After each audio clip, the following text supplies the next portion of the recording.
Do you believe Satan walks the earth in a fleshly form? That Satan can occupy the souls of men? And he's just getting started.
Welcome to the Dreams of Consciousness podcast. If you would be so kind, would you mind introducing yourself? My name's David. I play drums in Burial. I'm from Manchester in the UK. We've just got a new record out. I'm going to talk about that. And how do you describe the music of Burial? It's largely a black metal sound these days. We started off playing a bit of a sort of a black and death crossover kind of thing, but it's kind of going more towards the old school black metal these days, and we with a bit of punk stuff in there as well, which we're all into that sort of stuff as well. So all kind of combines to that kind of a feeling. When did you guys form, and what initially brought you all together? We formed in 2005. It's 15 years this year. Me and Des went to school together originally, so that's where I met him. We've been playing in bands for a long time, as long as I can remember, really. And then we met Rick when we were looking for a guitarist for the band before Burial. But that band kind of went its separate ways, but the three of us really clicked on a musical level. So we we kind of stuck together, and we've been together since then. Just the three of us. So, as you mentioned, you started off with more of a death metal style. What was it that drew you to that sound? Back in those days, we were listening to a lot of that stuff. We're really, really into Diocide and things like that at that time. And a bit of that still comes through, especially with Derek's vocals. Sound very Glenn Benton-esque. But as we've sort of gotten a bit older, we've moved away from that kind of tone and that kind of very compressed guitar sound, and we're only really left with the sort of deep vocal in parts from that original kind of sound that we had. But yeah, it started off just that's what we were listening to, so that's what we did as a lot of bands do. And as you mentioned, you guys are based in Manchester or around the Manchester area. Would you say that your location has influenced your style at all? Yeah, I think so. It's obviously a very industrial city. It's got a lot of that industrial heritage around and about, and I think that does play into the sound. It's quite a dark, brooding city in a lot of ways, and I think it does come through in the music that we play.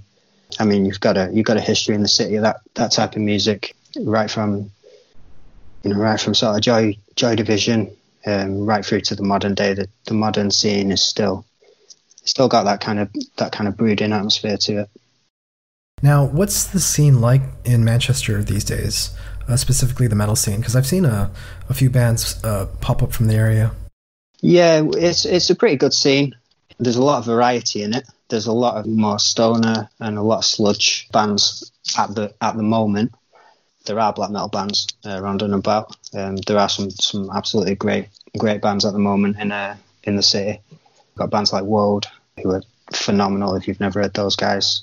Necronautical are local as well. The black metal scene's great here. And equally, there are other genres that are covered up as well. We've got a good death metal scene. And then, like I say, a lot of stoner metal, a lot of sludge kind of stuff. There are good venues in the city, and promoters that are willing to take a chance on younger bands and on up and coming bands, pairing them with bigger bands that they might not get a chance to play with in other cities. But a lot of the promoters are coming up through the scene, so they're giving the bands around and about a lot of opportunity to play. Would you say it's a close-knit scene? Yeah, I think largely it is. All the bands know each other, and we all go to each other's shows. You know, we all sort of knock about and have a drink together. So yeah, it is pretty close. There were a few kind of central characters within the scene, and we have unfortunately lost a couple of those over the last 12 months through one thing and another. But yeah, it's a close scene. We're all mates as well as bands, and that goes across genres.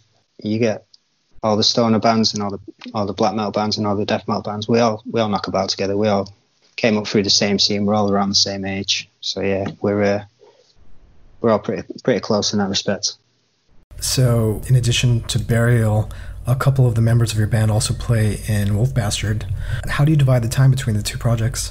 Well, we sort of practice with both bands every week. The two bands are very interlinked anyway. Me and Des are the sort of the two members that are in both, and then there's one additional member in each band. We all knock about together. We're all mates. Dividing time's not too difficult. I mean, generally speaking, we have a first come first served kind of a thing. So if one band's got a gig on that weekend or on a certain day, then the other band won't be playing. Most of the gigs come through Des anyway, so he'll pick and choose kind of if there's a show that we've been offered and it's a free date, then we'll do it. If it's not a free date, then we'll just say, I'm sorry, we're busy already. So it's not too bad in terms of conflicting. The two bands playing the same bills sometimes as well, which is always fun. So yeah, it's not too bad. It's not as bad as you'd think in terms of managing it. Is that tough for you as a drummer? You know, it can be. You've always got to keep a bit in the tank. So if you're playing two sets, obviously they're both quite high paced bands. Really, you've got to bear it in mind, definitely. But you know, I've been doing it that long now that I'm just used to it. You can the two 30-minute sets is fine. If you're playing 2 hours, that's when you need to start thinking about it, and you've got to make sure you're well hydrated before you go on, and you know, it's that kind of logistical stuff. Make sure you've had plenty to eat in the day. It really is just managing your energy as best you can. Would you say that one of the bands is more of a drain than the other in terms of energy? They're both about the same. They are slightly different in terms of the type of stuff I'm playing, and Burial has a lot more consistent sort of blast beat and high tempo stuff. But my blast beats tend to be fairly mid-paced anyway, so it's not too bad. It's just when you get cramp, if you get cramp, then you know you've got to manage that and you've got to work through that, and that's kind of where the issues lie. But generally speaking, it's okay. You know, Burial tends to be a little bit more energetically taxing, shall we say? But you know, they're both up there.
So on the 8th of May, you released your third album, which is called Satanic Upheaval.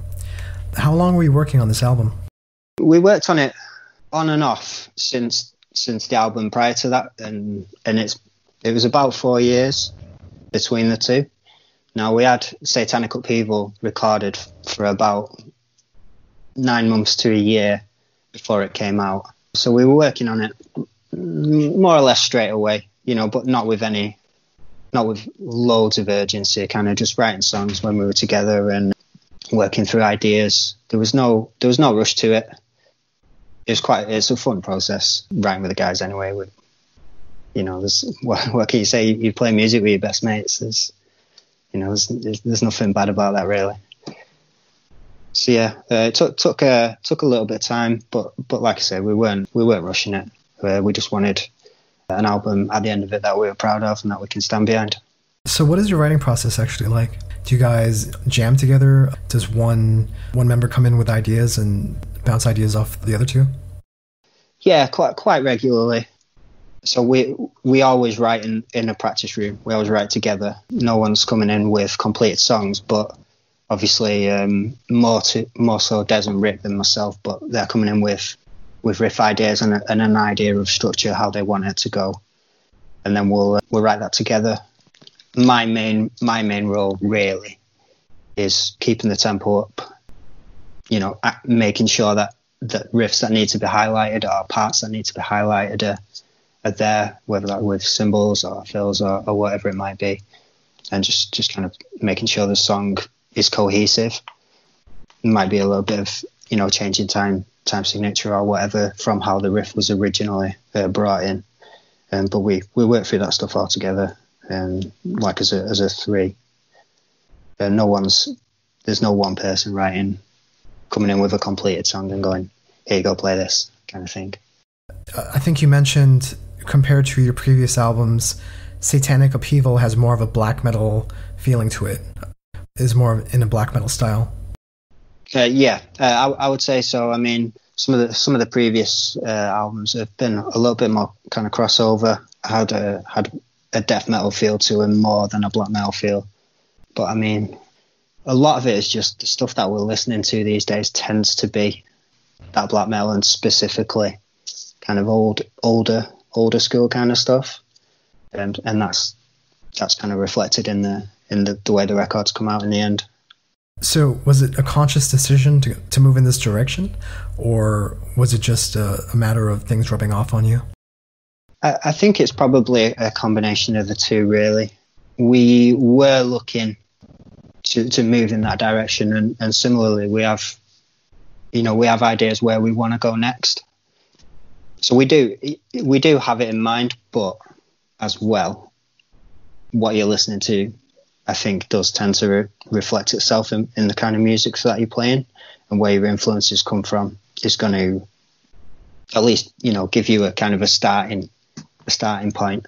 And I think that's kind of where we're coming from at the moment. That sort of a black metal band rather than a sort of a crossover band. Are you more comfortable having Burial be described as a black metal band than like a crossover band or a black and death metal band? No, I mean, I don't really mind. That's kind of the genre that I'm really coming from, and I think the other guys are. But I appreciate there certainly are death metal influences and elements, and there are certain songs where that's strongly reflected in the new album, and there are other songs where it takes a bit of a backseat, that kind of thing, and it's more of a straight ahead black metal thing. But I mean, no one wants to put a label on the music, but I know obviously people do. So yeah, whatever whatever the listener or the person who's sort of speaking about it feels, whatever they're most comfortable with, that's okay with us. What can you tell me about the lyrics or the themes of the album? I'd say there are two kind of main overarching themes. There's kind of an anti-religious theme throughout, and that's been reflected in our previous stuff. Well, tends to sort of come towards a sort of a Christian thing, mainly because that's kind of the culture that we've grown up in.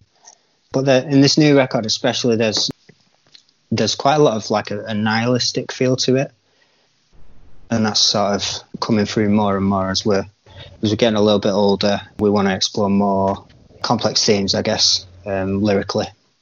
Now, with a name, with an album title like Satanic Upheaval, and the fact that you guys are playing black metal in some form, would you describe Burial as being a satanic band? We're not religiously, we're not a religious satanic band, but we take a lot of themes from that sort of point of view. I think a lot of the sort of issue with religious Satanism for us is more the dogmatic aspect, so the religious trappings of it rather than the attitude. So I mean, in terms of the attitude, we would generally, I think, agree with that. But in terms of the religion, we're not a religious band in the same way that we're not a political band. Whether that Satanism is kind of something that's brought out due to the genre, yeah, it does have an impact, I think. But generally speaking, those are attitudes that we hold, but not in a religious kind of an element. So tell me about the recording of this album. Where did you guys go to record this? We worked with Chris Taylor at Noise Boy Studios, which is in Salford, not far from Manchester. It's a studio we've used before. Chris is a great sound engineer. He's got a lovely studio. It's pleasant to be there, and he knows how to get the best out of us. He's not scared to tell you if you're not playing your best. That's kind of what we needed. He's a good mate as well, and he knows when a performance isn't your best, then he'll let you know. That's for sure. And then we had it. We got it mastered with Chris Fielding, Full Studios, which is in Wales. And I mean, the guy's. You just need to look at his track record and what he's done.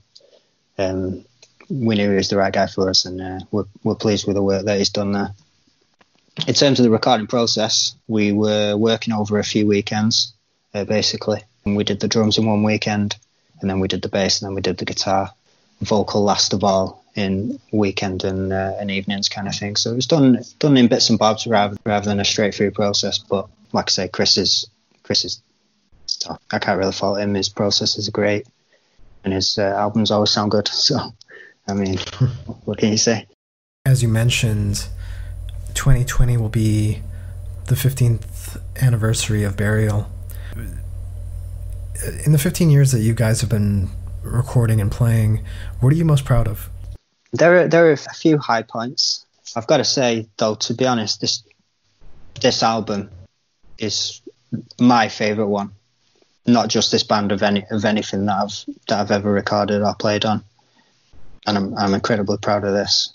Obviously, there are some gigs that we've done and tours and stuff, which you kind of want to be doing stuff where you look back on it in 20 years and you're like, oh, I can't believe I did that, and that's kind of what the stuff that I look for. So playing big shows with bands that we like and bands that influenced us to get started, playing those gigs is always great as well. But yeah, probably out of everything, this album as a finished product, artwork, songs, lyrics, everything, that's the thing I'm most proud of. Is there any particular gig that you look back on fondly, or that you talk about a lot, or that was a high point for your band? A few years ago, we played with Anno Nafrak, and they were a big influence on me. They're a big influence on Des, and they're a big influence on Rick. And that was like when we were doing those gigs, we played a couple with them, and I was like, oh man, it don't get any better than this. So yeah, those gigs are probably the ones that stand out to me. Obviously, there are countless. We have fun every time we play, but those are the ones probably that stand out the most.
So with 15 years in the bag, what do you have planned for the following years?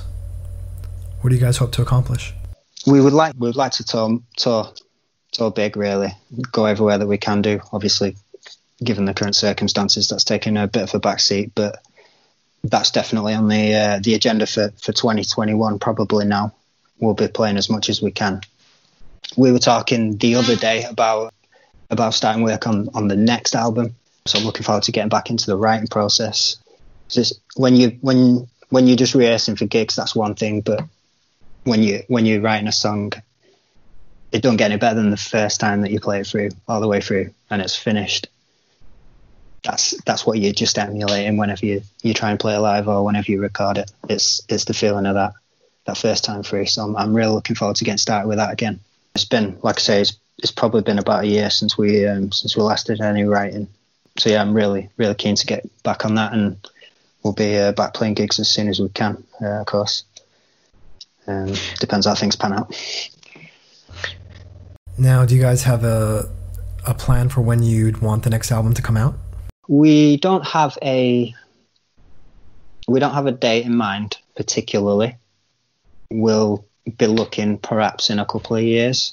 Realistically, that gives us a chance to get all the songs done, to get them nice and tight, get all the lyrics done. We like to go into a studio with a finished album, really. So we don't think about recording it until it's done. We'll get in and start writing over the next few weeks, month or so. And hopefully, it might be done sooner than that, but we're kind of the attitude where it's done when it's done. We're not going to put out something that's lacking or not as good as it could be, just because of a self-imposed time constraint. We'll put it out when it's done. We're going to start writing it pretty soon, I think.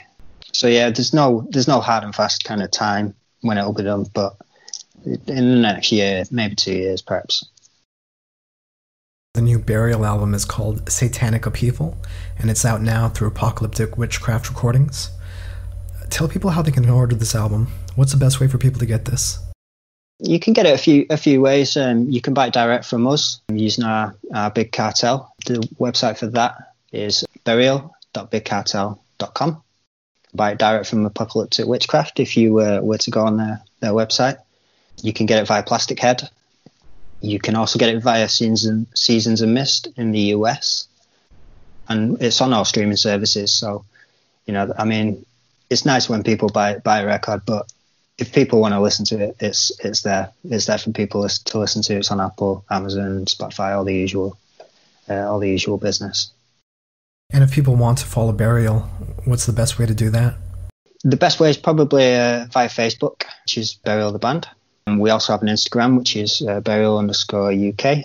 Those are the two primary ways that I'd say. So I forgot to mention this when we were talking about the release of the album. How did Apocalyptic Witchcraft get involved with this? We've known Tom for a little while. Our bands played with his band, and also Connor, our bands have played together back in the day. In fact, Connor was playing in one of those. What's his band called? Tom's is called Crimson Throne. Ah, of course. Okay, yeah, that makes sense. And Connor was in Drugzilla, I believe. Okay. Drugzilla was one of the bands that we played with on the frat gig that we were talking about, weirdly.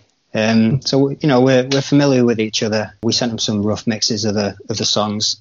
We said we're keen to work with you if you'd be up for it, and they were. So we had a Skype meeting and we discussed kind of where we wanted to go, and they were okay. They were okay with it, and we were okay with it. So that's the way we went. They have a cool roster. I like the bands that are on that label. I didn't realize that he was in Crimson Throne as well. So do you want to tell people if Wolf Bastard is working on anything? Yeah, we got a new record ready to go. We're about to start recording it. Well, we actually should have been in the studio this weekend, but the studio is closed, unfortunately, at the moment. So as soon as everything's up and running again, we'll be back in recording. It's the same story with Wolf Bastard, really. I'm looking forward to getting that record done. I'm looking forward to getting out playing again. I'm primarily a live drummer, I'd say, really. And that's kind of where I feel like I'm in my element. So I'm really looking forward to getting back onto that. Cool. And what can people expect from the new Wolf Bastard album? It's kind of the same as the last one to a degree. There's a lot more of a punk influence to it as opposed to a black metal influence, which is what kind of where the last one was at. We're looking forward to getting something down that's a little more gritty, a little more natural sounding in terms of just literally the sound of the amplifier in a room with a microphone on it. We're trying to steer away from processing the sound too much. And yeah, we're looking forward to getting in the studio and doing it. It's going to be fast. It's going to be fun. Excellent. Is there anything else you want to say? No, I think that covers it. Thanks so much for giving us the opportunity to come on and speak to you. Yeah, man. Right on. The album is really great. I was glad to have you guys on the podcast. It's great. It's great to do it. Hopefully you'll have us back. Yeah, absolutely. Let's do this again when Wolf Bastard has that new album out. Yeah, man, for sure. Excellent. Thanks so much, David. Yeah, no problem. Thanks a lot. Thanks for having us.